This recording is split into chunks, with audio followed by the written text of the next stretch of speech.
Now, another very common problem that ends up happening too with a lot of GoPro owners is water damage. A lot of them end up bringing their GoPro camera into the water, and then it ends up getting some sort of water damage at that point. Now, the biggest thing you want to make sure and look out for is if there is any water damage, you do not want to go through and turn the camera on. You want to turn the camera off. If the camera is off, you want to keep it off. You do not want to go through and turn it on, try to plug it in and charge it. You don't want to go through and use rice, put it in rice or use a hair dryer. You don't want to do anything like that.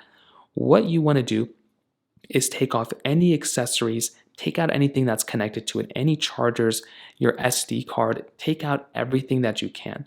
So go through, remove everything, protective lens cover, everything like that. And then you want to go through and shake your camera.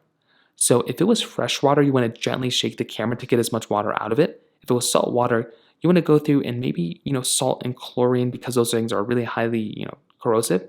You might want to try to rinse the inside of your camera with fresh or distilled water. But again, keep in mind you don't want to drown this thing in any water. Now, you might also need to just kind of let it sit there for a little bit and let the water evaporate on its own.